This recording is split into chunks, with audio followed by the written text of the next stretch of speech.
Station.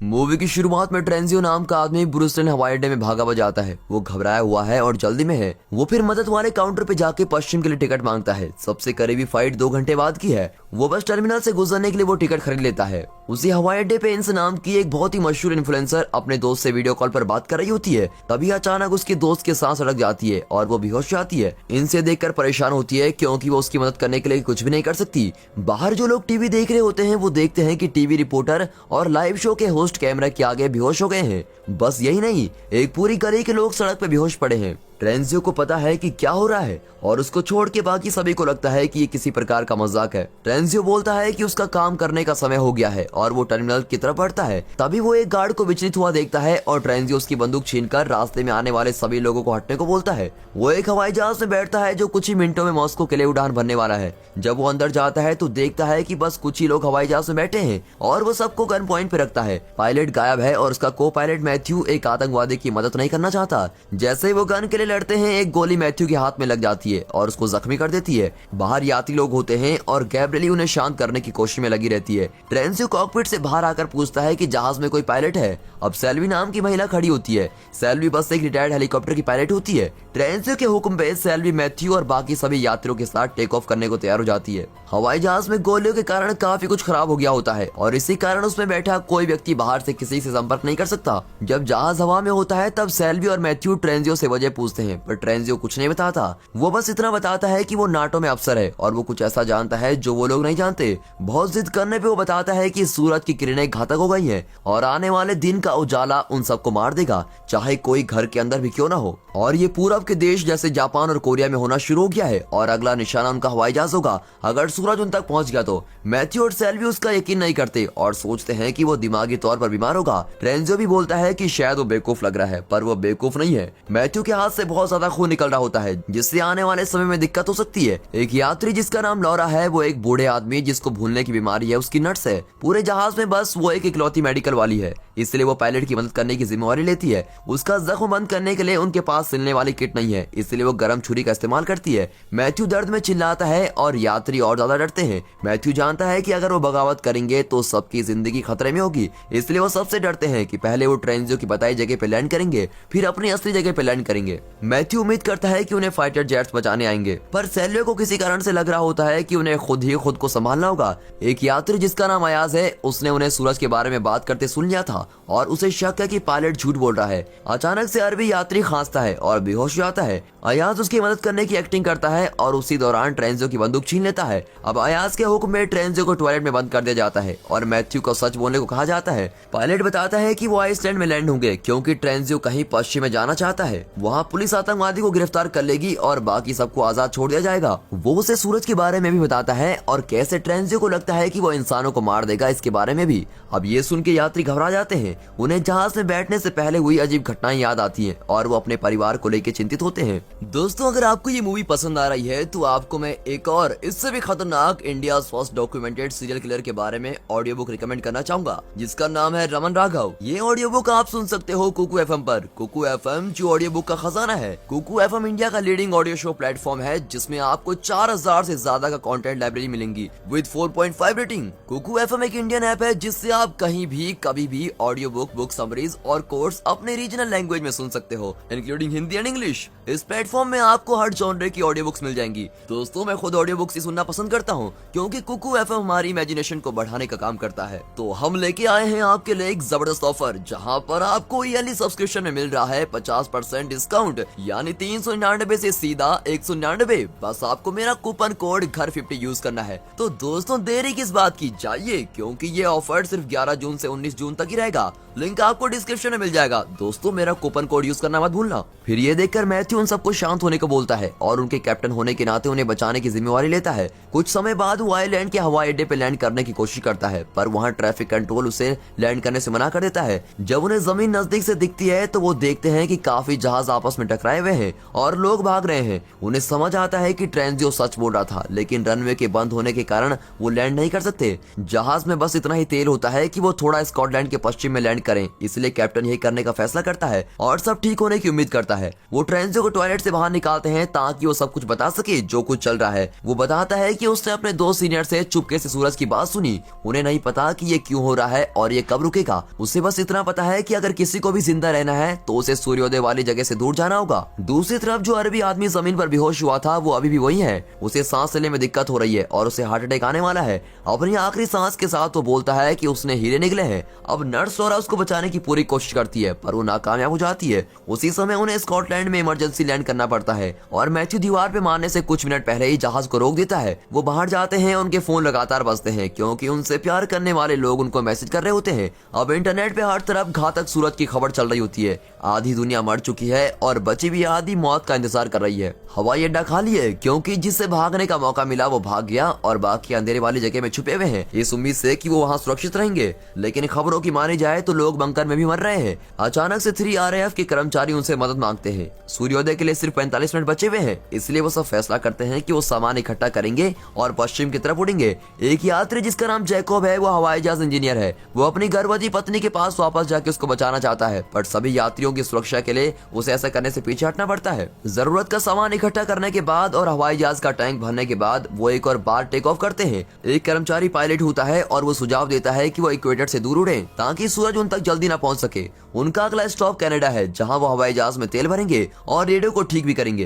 कुछ समय बाद इंटरनेट ठीक हो जाता है और उनके फोन बजते हैं। उन्हें अपने प्यार करने वालों का आखिरी मैसेज मिलता है जो पहले ही ब्रुसेल्स में मर चुके हैं। फिर आदमी को एक खबर मिलती है जहां लिखा है कि इस दुर्घटना का कारण सूरज की पोलरिटी है। एक और यात्री हॉर्स्ट जो मौसम एक्सपर्ट है और सूरज की पोलरिटी समझता है, वो समझाता है कि हर 11 साल में सूरज का मैग्नेटिक फील्ड पलटता है और किसी को नहीं पता कि ये क्यों होता है। इसका दुनिया पर कोई खास असर नहीं पड़ा, इसलिए ज्यादा कोई खोज नहीं की गई। वो बता ही रहा होता है कि तभी अयाज को एक समाचार का पता चलता है जिससे बोला जाता है कि उन्होंने जिस RAF के सैनिकों को चुना है वो असलियत में अफगानिस्तान के आतंकवादी है। उन्हें गिरफ्तार करके वापस हवाई अड्डे से उनके देश ले जाया जा रहा था। तभी दिखाते हैं कि बाहर एक आतंकवादी की उस बुढ़े आदमी से बहस हो जाती है जिसे भूलने की बीमारी है और वो उसको धक्का मार देता है। इससे उसकी मौत हो जाती है और यात्री आतंकवादी के खिलाफ हो जाते हैं। सेल्वी मैथ्यू को खबर बताती है और वो दोनों फैसला करते हैं कि वो कनाडा लैंड करके उनको छोड़ देंगे। अब कुछ समय बाद वहाँ लैंड करते हैं। सूर्योदय होने में 20 मिनट बचे हैं। सूर्य की किरणों से घायल लोग शहर में बिखर के गिरे हुए हैं। आतंकवादी को शहर के नजदीकी दुकानों पे रेडियो ठीक करने के हिस्से ढूंढने को बोला है। वो जाने के लिए तैयार हो जाते हैं पर अपने साथ गैब्रिएली और जैकब को चलने को बोलते हैं। अब ये परेशानी है कि जैकब को तरकीब के बारे में पता है पर गैब्रिएली कुछ नहीं जानती, इसलिए जब वो दुकान में होता है तब जैकब आतंकवादियों को एक कमरे में बंद कर देता है। तब गैब्रिएली उनके साथ चलने से मना कर देती है। जैकब उसे मनाने में समय बर्बाद नहीं करता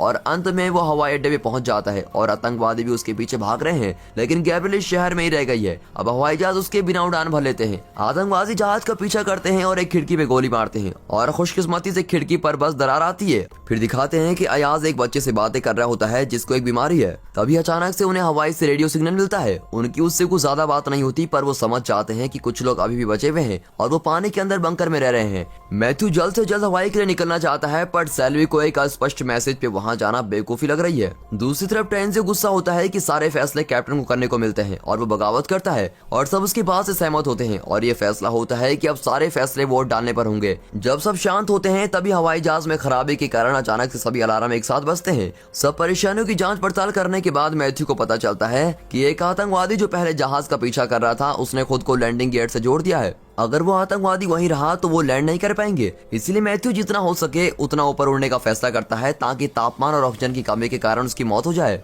और इस सब में वो दरार वाली खिड़की के बारे में भूल जाता है। दबाव में फर्क के कारण खिड़की टूट जाती है और जहाज में शोर मच जाता है। चीजें आसमान में उड़ती हैं और यात्री खुद को संभालते हैं। मैथ्यू जल्दी से जहाज को नीचे के लेवल पर उड़ाता है और जैकब लकड़ी की मदद से कुछ समय के लिए खिड़की को बंद कर पाता है। सब शांत हो जाते हैं पर डोमिनिक की सांस लेने वाली पाइप आसमान में उड़ गई होती है जिस कारण उसको सांस लेने में तकलीफ हो रही है। अब अयाज एक तरकीब सोचता है और ऑक्सीजन पाइप से उसकी सांस लेने वाली ट्यूब बनाता है। कैप्टन सबको बताता है कि वो हवाई नहीं जा सकते क्योंकि इस लेवल पे वो ठीक समय पे हवाई नहीं पहुंच सकते। सबसे सही रास्ता अलास्का में आटू नाम के टापू पे लैंड करना है और इतनी अशांति के बाद भी वो आतंकवादी वहीं लटक रहा है। अयान, जैकब और ट्रेंजियो उस आतंकवादी को देखने के लिए जहाज की जमीन पर छेद करते हैं। ट्रेंजियो अपनी बंदूक की मदद से अंधेरे में निशाना लगाता है, पर मुजरिम उसको खींच के बस मारने वाला होता है कि तभी किस्मत से अयाज वहां आके उसको बचा लेता है। वो कुछ समय के लिए उनका हीरो बन जाता है, पर थोड़ी देर में यात्रियों को पता चलता है कि उसी के कारण अरबी यात्री मरा है। उन्होंने उसकी बॉडी कनाडा में दफनाई है, जहां एक लड़के ने अयाज को उस अरबी आदमी का पेट काट के खोलते हुए देखा था।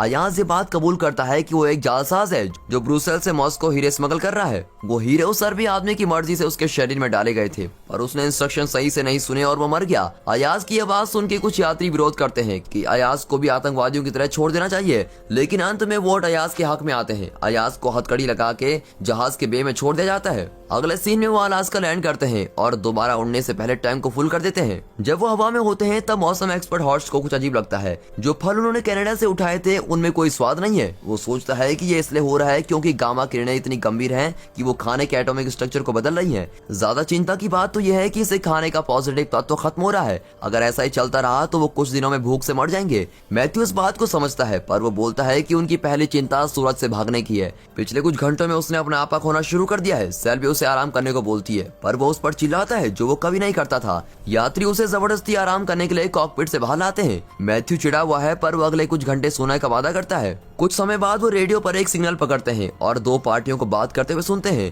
पर उन्हें बस 17-17 सुनाई देता है। उन्हें जल्दी समझ आता है कि वो फोन पर बात करने वाला आदमी एक अंतरिक्ष यात्री है जो स्पेस में है। वो ये बात जान के हैरान है कि पृथ्वी पर कोई जीवित है जो कंट्रोल रूम से उससे बात कर रहा है। जीने की इस नई उम्मीद के साथ वो ब्रुसेल्स के नाटो के हेडक्वार्टर्स में जाने का फैसला करते हैं, जहाँ से ये सब शुरू हुआ था। इस स्पीड से उनके पास ब्रुसेल पहुंचने के बाद सूर्योदय होने से पहले 4 घंटे होंगे, तो शायद उन्हें ट्रेंजियो की मदद से हेडक्वार्टर्स में मौजूद उस खुफिया बंकर के बारे में पता चल जाए। बाहर लॉरा को मैथ्यू बाथरूम में बेहोश मिलता है और ऐसे पता चलता है कि उसकी हथेली पे लगी चोट में इन्फेक्शन हो गया है, जिस कारण उसके खून में पॉइजनिंग हो गई है। इसी कारण से वो पहले अजीब बर्ताव कर रहा था। उसकी परेशानी सुलझाने के लिए उसके जख्मी हिस्से को काटना होगा। लॉरा बोलती है कि अगर उन्हें ब्रुसेल में अस्पताल मिला तो वो खुद उसका ऑपरेशन कर देगी, लेकिन यहाँ मैथ्यू की बिना सेल्वी को जहाज उड़ाने में दिक्कत होती है। यात्री उससे विनती करते हैं कि तुम उड़ा सकती हो क्योंकि तुम पायलट के सबसे नजदीक हो। अब हॉर्स्ट उसे समझाता है कि अगर उसने ये नहीं किया तो सब मर जाएंगे। इसके बाद सेल्वी को जहाज लैंड करने की वीडियो दिखाई जाती है, लेकिन जब उसे असलियत में ये करना होता है तो वो घबरा जाती है,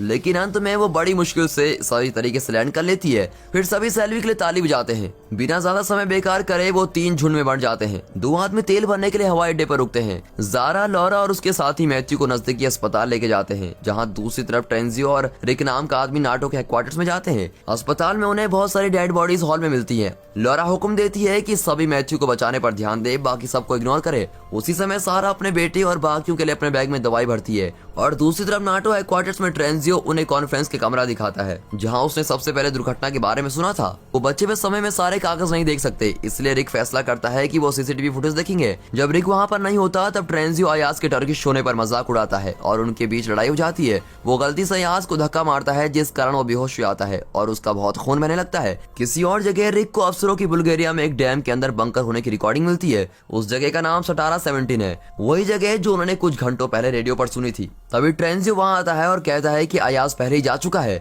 रिक अयाज की बॉडी को खून से लथपथ स्क्रीन पर देख लेता है, पर वो कुछ भी बोलने से डरता है। अब सूर्योदय होने से आधा घंटा पहले सब जहाज में बैठ जाते हैं। मैथ्यू बहुत अच्छा तो महसूस नहीं कर रहा होता है, पर सर्जरी होने के बाद उसको काफी बेहतर लगता है। अब ट्रेंजियो सबको बताता है कि अयाज उनके आने से पहले ही वहां से जा चुका है, इसलिए उसका इंतजार करने का कोई फायदा नहीं है। वो इंजन शुरू करते हैं, तभी अचानक से एक गाड़ी उनके जहाज के सामने रुकती है और उससे अयाज बाहर निकलता है। अगले सीन में ट्रेंजियो को जहाज के बे में हथकड़ी पहना दी जाती है। सेल्वी सबको बताती है कि अगर उनकी बुल्गारिया जाने की तरकीब काम नहीं की तो उनके पास कहीं और जाने का समय और तेल नहीं होगा। जब वो लैंड करेंगे तो सब तैयार हो, क्योंकि उनके पास उस जगह से बंकर पहुंचने के लिए केवल 20 मिनट बचेंगे। अयाज को जब टॉयलेट में दौरा पड़ता है, जो कि बस कुछ पल रहता है, और वो सोचता है कि ये ज्यादा खून बहने की वजह से हो रहा है और वो इसके बारे में किसी से नहीं बताता। जब वो बाहर आता है तो सब उसे ट्रेंजियो के साथ क्या सलूक करना है ये पूछते हैं। वो नहीं चाहता कि उसका कत्ल हो, इसीलिए वो उसे उनके साथ बंकर चलने को कहता है। अब कुछ समय बाद वो बुल्गारियन हवाई अड्डे पे पहुंच जाते हैं, जहां वो 2 ग्रुप्स बंट के अलग अलग वहां चलते हैं। सेल्वी पहली गाड़ी पर चढ़ती है और आगे चलती है और दूसरी तरफ अयाज दूसरी गाड़ी पर चलता है। रास्ते में अयाज को फिर से दौरा पड़ता है और वो टकरा जाता है। एक कट पे सेल्वी दाएं मुड़ जाती है और एक आधे खुले दरवाजे पर पहुंचती है। एक यात्री उस दरवाजे को छूने की कोशिश करता है, पर बिजली के कारण वो मर जाता है और ये भी पता चलता है कि दरवाजे को खुला रखने के लिए बटन दबाए रखना है। अंदर जाने से पहले सेल्वी ट्रेंजियो को हथकड़ी पहना देती है ताकि वो उन्हें धोखा न दे। इससे ये भी पक्का हो जाएगा कि वो दूसरे ग्रुप के आने पर ही आजाद होगा। लेकिन अयाज और उसके साथ ही उस कट पर बाएं मुड़ जाते हैं और डैम के दूसरी तरफ वैसे दरवाजे पहुंच जाते हैं। वो अपने कपड़ों का इस्तेमाल करके ऊपर चढ़ते हैं और एंट्रेंस पे पहुंच जाते हैं और अंत में चाहे सबने अलग अलग रास्ते चुने हो पर वो सेम बंकर के एंट्रेंस पे पहुंच गए हैं। मिलिट्री के आदमी यात्रियों का स्वागत करते हैं और उन्हें बोलते हैं कि वो यहाँ सुरक्षित हैं। ट्रेंजियो बाहर अकेला भगवान से माफी मांग रहा होता है। जैसे सूर्योदय होता है तो वो सूरज का सामना करता है और अंत में वो भी मारा जाता है। और दोस्तों ये एपिसोड यहीं पर खत्म होता है। आगे क्या होगा ये जानने के लिए हमारे नए channel mystery Hindi rocket series को सब्सक्राइब करें। लिंक आपको डिस्क्रिप्शन में मिल जाएगा। और हाँ, जाते जाते रमन राघव जरूर सुने कुकू एफएम से 50% डिस्काउंट ऑफर का लाभ उठाएं मेरे कूपन कोड घर50 से। बाकी लिंक डिस्क्रिप्शन में जाइए एंड एंजॉय कुकू एफएम। और हाँ दोस्तों, इस वीडियो को शेयर और लाइक जरूर करें। बाकी हम मिलते हैं नेक्स्ट वीडियो में, तब तक के लिए goodbye and peace and finally thanks for watching.